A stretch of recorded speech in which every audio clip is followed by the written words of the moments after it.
Coleman medal. The Norm Smith medal. Brownlow medal. Jimmy Bartel. Matthew Lloyd. Thursday night football will be another cracker, Jimmy. It's Carlton v Geelong. So much at stake, particularly for the Blues after having a draw and the Cats losing a game of footy. But I just want to show the measured build-ups, which have been a big talking point of Carlton and the way they played against Richmond. They have to be bolder, I would have thought, if they're to get through how settled the Geelong defence is. So here's a situation where, why doesn't Chera go here, Jimmy, and take on the Richmond defence? Well, the game's completely opened up for him. Richmond's defence is all committed to the left of the screen here. Even McGovern coming past here, you see good sides like Collingwood and Geelong. Just give that one because it opens up the far side of the ground. Another situation. So, Cripper gets the ball. He kicks it over the top to the next Carlton player, which is Hewitt. He's got the opportunity to go. But because it's so slow and so wide, it forces Nankervis and these guys to get back into space, Grimes. So, got to be bolder, I would have thought. And if ever they're going to learn from a team, Jimmy, it was Collingwood against Geelong on Friday night with what they do. Have a look at the comparison of this and the ball movement. Good luck, Geelong, trying to get settled. Look at the fatigue, all the chasing and the tackling Geelong have to do. Get it in much quicker this week. Yeah, and it pulls all the Geelong defenders up. They have to keep committing. Look at the next one coming up. They're not getting back to help out, and they actually create the outnumber forward of the footy. You picked up something magnificent. Two forwards that could potentially work together better, and that is Mackay, the way he kicks to Curnow. Yeah, two superstars, two Coleman medalists. But this is how you actually elevate your game and get the extra percent. Here's Mackay. Charlie Curnow's got all the space here. It's learning to kick to your teammates. I know these two haven't played a lot of footy in recent years, but it's almost called landing it in the pool. Give him an advantage. This just gets kicked on top of his head. It brings Grimes back into the contest. Curnow, with his athleticism, doesn't get a chance. Again, wheels and goes. But this is a space. Doesn't have to be a perfect kick. Just needs to be sat in the space. He's already got the jump on Grimes here. Blasting away. You give each other no chance. Try and help each other out a bit more. You can elevate yourself to the level of Tom Hawkins, obviously Cameron, the Cats. They're a great pairing. Here, the space is here. Just turn and go. Drop it into, we used to call it Geelong, into the swimming pool. Yeah. So just land the ball there. Now with the way free kicks are being called for holding and grabbing, you don't give Curnow any opportunity with those kicks just sitting up on top of the head. Right, and then you see the comparison with Tom Hawkins just identifies the space. Just wait the ball into space and let Rowan come in. You don't have to be a perfect kick then.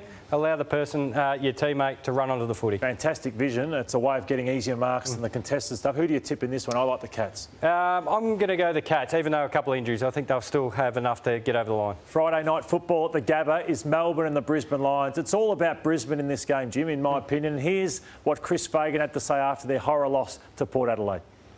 There was no signs of that in our pre-season. We had two good games against the Swans and Geelong. Whether that was an influencing factor, whether we turned up here today and perhaps thought we're going a little bit better than we were.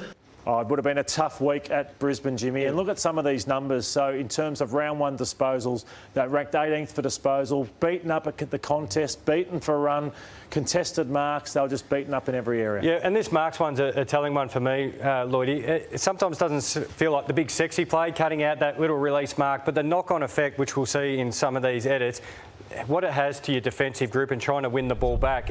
The ball, just sidestep here, Lloydie. We've got Dunkley here, fantastic defensive player. You often talk about coming forward. If he comes forward, the next player comes forward. You're just sagging off. Defenders behind the footy, they can't get a read on it. They can't get that high ball in. It's very difficult to stop. I just reckon it's on their midfield to start. So here's Wilmot. So this just has to stick this tackle. Watch him get sidestepped. And the pressure that this put on the Brisbane Lions defence. So I thought Dunkley was poor, Lachie Neale, Ashcroft, McCluggage. They couldn't have had worse games. Even this one, Lachie Neale and Bihorn Francis. He shouldn't break that tackle, but because he does, they put under pressure, a mark taken in the goal square. So that was damning, absolutely damning from the Brisbane Lions. They'll bounce back. I'm not tipping them to win, but I think we'll see a much better Brisbane outfit. Yeah, I agree with you. They'll be better around the contest, but the side they're playing, I heard you touch on it before, one of the premiership favourites. I think they're back humming again, the D's. Yeah, Saturday afternoon, it's Collingwood and Port Adelaide. Both teams come in with one win. I remember there was a slogan at the Bombers because we had the TAC, speed kills. Yep. And you've seen some vision that both these teams move the ball pretty well. Yeah, I touched on it again with Port Adelaide's game against Brisbane, but just being able to find this release one, and it kick-starts their whole entire game. And this is what we see with sides. They love to get set behind the ball, and we can just see all the opposition caught on the wrong side of the footy and just the overlap from behind. This is Burton up in your front half. There's a defender half back. and it just creates space everywhere. Collingwood do it much the same way against the Cat side, who we know how great they are as a defensive unit.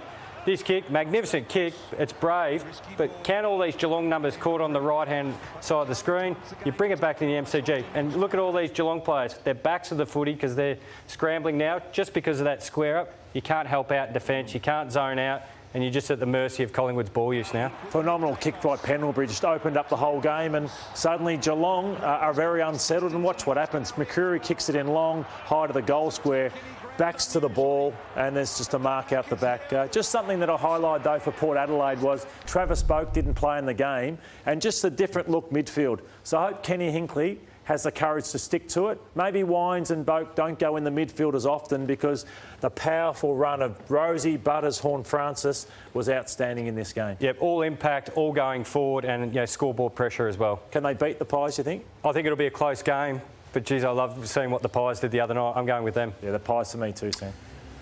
An unlikely but dynamic duo. Jimmy Bartel and Matthew Lloyd for the Medallion Club.